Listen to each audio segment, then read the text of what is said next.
Welcome to another edition of Leap Forward with Riesterer Schnell. I'm your host, Beau Dvorachek, and today we have Michael DeJong from DeJong Farms with us and Trevor Balthazor from our Strategic Solutions team. Welcome, guys. Michael, why don't you tell us a little bit about your farming operation? So, Michael DeJong here out of Edgar, Wisconsin. We are primarily a row crop producer, and we run about 2,000 acres here in the central part of the state. Deal with a lot of different conditions here. Obviously a little bit south, we get into a little sandier ground. Where we get up here around the Edgar area, we get a little heavier ground. So we get to play with a little bit of different challenges throughout the year. Sure. Trevor, what do you do for Riesterer Schnell? Digital specialist here with Riesterer Schnell, so working on all the technology, helping customers get the most out of their John Deere purchases. Excellent, excellent. So today we're going to be talking about autonomy, right? And a few months ago when we came to you, Michael, with the idea of possibly having an autonomous tractor on your farm, you were pretty excited. I view you as a progressive business person and thinking forward. What was your thoughts when we originally talked to you about this? How it could affect your farm? Well, through the partnership with Riesterer Schnell, we've talked about autonomy coming for actually quite some time. Right. I think it was 2024, early 2024, when John Deere started with the autonomous ready on their tractors. Correct. And we knew that there could be a potential. Didn't know that the potential might be as soon as what it was. Sure. But it was a potential. So, to your point, yes, very progressive in the thinking of where is agricultural going. We know that technology is not going away. Right. Why you have a technology specialist, right? And that's a scary thing to a lot of people. Technology's always been scary from, some people that buy a cell phone and find that scary. Right. But in agriculture and with what John Deere's doing specifically, and, other producers are also looking forward into what that means, but how are we going to be efficient? How are we going to have that competitive edge? How are we going to produce a better sustainable crop? That's why I'm so excited about autonomy. And when Riesterer said, hey, we're looking at having an option of we can get one unit, are you interested? Absolutely. I mean, and I was excited for that because it is what the future is becoming. It is coming to us, whether we like it or not. We can't stop it. The train's rolling. Right. And so we might as well embrace it. Sure. Trevor, what do you think about autonomy and how it could affect our customers and Riesterer Schnell in general? Yeah, I think there's a lot of views out there. I think right now autonomy, people are skeptical of it, but I kind of view it as the auto track. Back in the day, everybody said, I'm not going to use auto track. Hear from a lot of older guys, right? I'm not running that tractor unless it has auto, or I can drive it myself. Right. They get auto steer, and then we have an issue on the farm of there's not enough tractors that can auto steer themselves. Correct. Yep. So I think it's one of that. It's change, it's technology, so it's scary, but I think eventually we'll see it widespread. Very cool. Yep. Michael, you had an interesting stat on how we're going to feed the world. Expand on your thoughts on that. Well, I think that there's several different thoughts on that. One is we have a growing population. Yep. That's not a shocker to anybody. Within 10 years, just the U.S. population alone is expected to grow by another 7 million people. Well, if everybody eats on about 2,000 pounds a year, which is the stat, Correct. we have 7 million tons more of produce or production that has to be created from even less soil. Not only do we have to produce for them, but they have to have a place to live and stay. Correct. And we have to do it safely.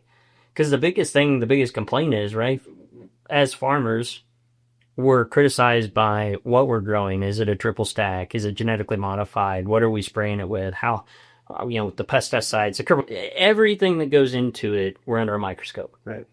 And not one farmer that I know wants to do it unsafe. Right. We want to provide a safe crop. We want to grow a healthy crop. We want to provide the best product we can for the consumer. But you can't do that in old ways if we have to produce more with less. And that's exactly what's being asked of us. How do we produce more with less for less? Because the consumer doesn't want to pay more. Right. We've seen a population change with the millennial generation now as our main purchasers in society, which has been a good thing. But the concept has also changed to healthier, more sustainable, organic, and get it on the go. Mm-hmm. Right. And that is fast. That is the biggest thing that's changed that we've seen, even from who's purchasing today versus the baby boomer generation. That was their logic in theory was, we live on 50% of our paycheck. We put 50% in the bank account. Great logic, great theory. But that's not what the culture we have today in who's purchasing food products. So the challenge is only getting tougher. Right. And I can promise you that, everybody I know says we're up for the challenge, but technology is going to be the only way we can meet that challenge. And I don't care if that's technology through chemistry and biology and equipment. Technology is that answer. Right. So, on your farm, I feel you got good qualified help. Is that becoming a concern worldwide on the labor that we need to help provide all this food? Well, now you just hit a hot topic, Exactly. on the national platform and the everything platform. Of course. I mean, there is skilled labor, but we're going to be tipping the point of technology also takes another level of understanding. Do I also believe, though, that generationally that's being brought up into it? Because, we're all raised with more technology. My kids are raised with more technology than I had, and their kids are going to be raised with more than they had. Sure. So I think you see a natural progression with that, no different than, obviously, we hire kids out of high school. They're way more savvy on teaching them how to set up boundaries and plan the work plan and send it to the tractor. They're way more efficient at that than I am. So, but with your question there, Beau, of what does that look like? It's tough. I mean, it is tough, and you got to find the work ethic. Everybody, I think, that's going to listen to this is going to say, "Well, there you go." You got to find. First of all, you got to get somebody to get out of bed. Right. Once we do that, we feel like we can train the rest. But to that end, what does that look like for us? Are we truly looking at, especially with the autonomy conversation, are we truly looking at someone to replace a person? Not necessarily. That's not really the goal here, and that's not the goal in my mind as we even took this challenge on. Do I look at it as potentially a half a man? Maybe. Mm-hmm. Right now, I'm just looking for a way that maybe someone can get some sleep at night, or that we can be efficient and sustainable. And when I say sustainable in our own health, our own well-being, safety around the farm. Do we have to stay up for 36 hours a day anymore? Those types of things. So yes, where are we going with labor? Time will tell, but it is an ongoing conversation, I think, in every environment and every business out there. Sure.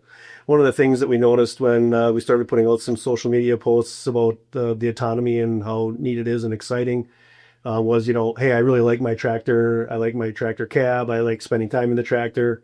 Some feedback from those folks is how they want to keep it that way, and that's fine. Any thoughts on, what it takes to, give the confidence to step out of that tractor and let it do its thing? Well, I think I'm gonna fall right in line with what everybody else is saying. I love being in the tractor. There you go. You get away. Every time you're out of the tractor, you're fighting something broken. You're having to run to and from. And so when you're in that cab and everything's working great, either in the morning watch the sun come up or whatever that might be, even your kid's sitting next to you and you get that quality time with them. I don't want to miss those moments. I don't like missing that time either. Autonomy is not about that. Sure. If you want to sit in that cab, take it out of autonomy mode and sit in the cab. Yeah, exactly. My thing to it is on a business level is, one, we talked about safety and production. What if you get to the end of your planting season and say, if I'd only had 6 more hours and I would have been done before that thunderstorm hit. And that thunderstorm was the one that tipped your planting season from great to not great. Sure. Because especially in central Wisconsin, for anybody listening to this that lives in central Wisconsin knows, when we get our window of opportunity, we have to go. Because sometimes we may only get 8 days. Sure. Very rarely do you ever have 2 perfect weeks of planting weather. You don't. And so when you go, you have to go. Sure. You can get that 6 hours. If you can say, hey, I'm going to sit in this thing for 15 hours out of the day, and I'm going to put in autonomy mode, and I'm going to go and sleep for 6 hours. Right. Am I concerned about getting out of the cab and leaving it? No. John Deere, number one focus has been safety. Right? Yep. 99.999, I think is what you said was the safety rating. Yeah. If one LED bulb is out, it stops itself in the back. Right. So when we talk about safety, it's safety of our employees, it's safety of myself. Or how about this? For the first time, you can actually get out of the cab and go see your kid's ball game. Mm-hmm. You can go home for supper instead of eating it, bouncing down the rows, and wearing it on yourself. It's those things. You can run and get seed for the planter. Yep. Or whatever it is that you're trying to do. Again, I really do appreciate, and obviously those comments, you're right. There was a lot of them. Yeah. and I specifically am not looking at it that way. I don't want to get out of the cab, but there's times that we really, if you want to be efficient, if you want to be successful in getting done on time or hitting those windows, sometimes you can't be in the cab then. Right. So it's been interesting as the conversations have come up when we talk about it with some other businessmen and farmers. You can really see they kind of almost start gazing off to see how it's going to affect on their farm. How do you see this progressing as you've got the one unit? Do you see this as multiple units of autonomy in the field, or one person managing several pieces, or how do you feel that how that could go forward? Look at 5 years from now, let's say. How do you feel like the best efficient path is that for a farm like you? Well, a question is still yet to be answered. I speculate a little bit. Having used it this spring, I may see things a little differently than I did before we used it, of some assumptions that I was making, or how it's going to operate, how it, what's it going to do? How much does it like headlands? How much interaction are we actually going to have with it? And obviously it's still learning, right? The technology is still learning. Where does autonomy go? I think that's a little bit still perceived. John Deere has a plan. How well that plan is going to play out is how well these things learn, how technology truly evolves. It's been ingrained in us in the last, since the beginning of time of equipment being made, bigger, faster. Sure. First we just started bigger, big dual tractors and trips and quads, wider units. Then we went into all high-speed tillage, high-speed planting. I actually think autonomy could make us go the other way. Smaller? I think it's smaller. I really do. Instead of 700 horsepower tractors, we're going back to 250 horsepower tractors. Instead of 40, 50, 60 foot implements, we're going back to 15, 20, 25 foot implements. And you're deploying your resources. Sure. That's how I kind of envision it going. Now, I could be completely wrong. Maybe it's still the best thing is a 700 horse quad track with a 60 foot implement behind it. But now we start talking about affordability, right? We always say the big farmer just gets bigger. I think, though, in my mind, autonomy is the first technology coming out that actually is really meant for the small farmer. For the guy that says, I don't have the money to hire full-time guys. I really need that half man that I mentioned earlier. Yes, it's an investment, because the next argument that could come out of this is, yeah, but I still got to buy a newer tractor that's autonomy ready. I get that. Yeah. I fully understand that, and I appreciate that. But if you're truly talking about what technology has been developed to help the smaller farmer, it's really that. Sure. And we did the See and Spray demo last year. Yep. Loved it. It was fun. I think it's got some work yet, right? I mean, now on Riester's channel, someone might say, "Oh man, he just dogged the See and Spray." I'm not. Have to cut that one out. It's what technologies are truly there that can help. I think autonomy is there. It's got its challenges. Yep. It's got some learning. We'll get to that in a minute. What I want to start with here real quick is back to the first day you started, we said we're going to be here in this field, be here at this time. We had it all set up, and you had the phone in your hand, and you hit start. Go. And it went back and forth for several hours. What was going through your mind? The reason why I asked that question is some of the people that we've been talking to about this, typically are a little bit older generation, would say this is as big as the last horse leading the farm with the tractors that we had 60, 70 years ago, right? So how did you feel about that on your farm when you hit start and that tractor operated with nobody in it? Great. The emotion from you. So I guess for me as a businessman, I looked at it and went, okay, it's doing its thing. I'm already on to the next thing. Right. And in fact, I didn't even think about it. Right. Like, it was go, but the next 10,000 things that I need to be worrying about, that tractor's going to worry about itself. Right. Because if it's not, it wouldn't be on my farm. Sure. Yeah. I wouldn't. I either trust my partnership with Riesterer Schnell and John Deere, or you don't. Right. And you hit go, Right. and I'm going. I'm going to the next task, the next thing. So Right. so what's my feelings on it? It's literally that. It's a tool. Yep. And the tool worked. And it worked great. Yep. Let's loop Trevor back in here. When you saw that machine run, knowing what we did to get it set up to that point, any thoughts you had? No, I think it was really valuable when we got that going, right? Like, we had to get far enough away. We were damn near to the pickup. Yeah. To where we might as well get in and go, right? And we started up, and it's like, okay, that's it. Yep. All right, sounds good. It's going. But I think seeing how it worked, seeing how it went up and down the field multiple hours without stopping, that really gave us the confidence and, knowing that it's going to work, and then, getting into that, some of those obstacles to see that it truly does stop. Right. So we have that confidence that it is safe enough. It is 100% going to stop for obstacles. There's virtually zero possibility of it getting outside of the boundary with how safe it is with the cameras. Correct. You almost got to run away from it to start it, right? Right. Like, You have to be far enough away, correct? watch your phone, and then, So let's get into some of the specifics while we're talking about that. So once it's running, there's availability to leave or stay and watch, as we were excited that first couple of times to stay and watch it, or you can take off and do other things. What are some of the things that, Trevor, you saw that were good, and then some of the things that we have challenges on? Because we want to be honest about this, right? We're not going to just tell you how great it is. I think the good part is that you have complete control from the John Deere Operations Center app. You can view the tractor, you can view the cameras, you can remotely adjust the tractor, so you can still monitor that job quality from the cab, and you can still see that it's doing what you want it to be doing.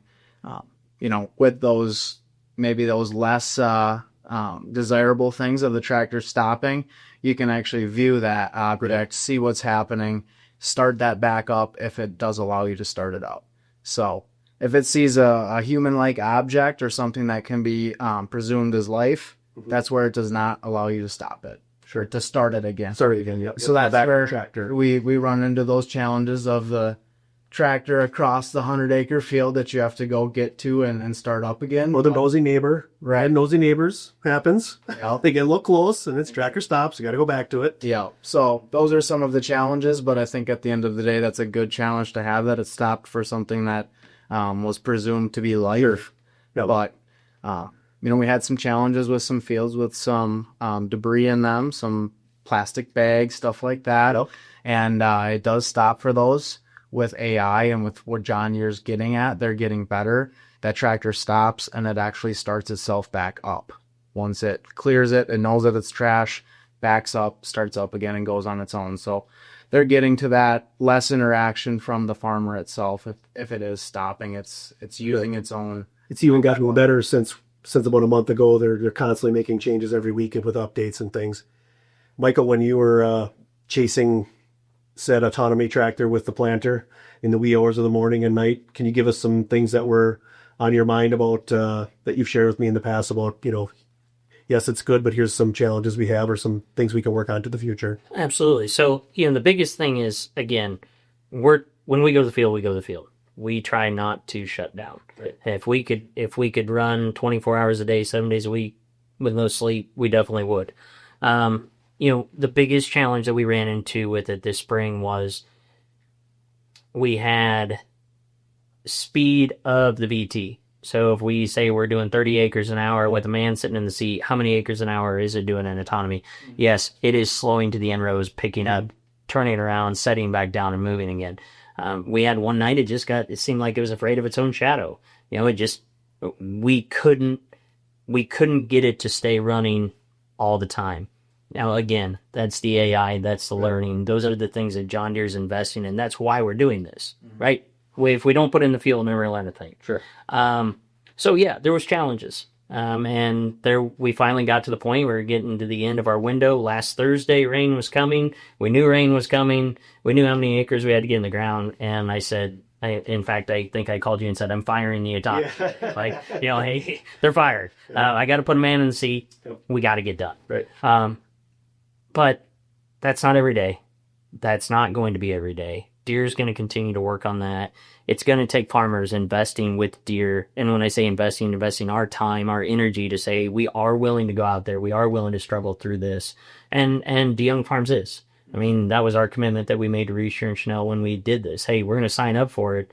And we know it's going to come with a challenge. We know there's going to be times of frustration. Could we have been done planting 2-3 days sooner this year? Possibly. But that's not the goal. Right. The goal this year was how much can we learn from it? And, as far as me, autonomy's here to stay. This thing's not leaving my farm. We're going to continue to invest in it. We're going to continue to put our time into it because I do believe it's that valuable. Sure. We appreciate that too. Thank you. Trevor, any final thoughts? I don't think so. I think as we go forward, it's only going to get easier. The hump of getting those fields all mapped, that's obviously a challenge with that, with all the autonomy and getting all the turn automation and everything like that, set up. But I think as we go forward, it'll only get easier. Okay. Any final thoughts?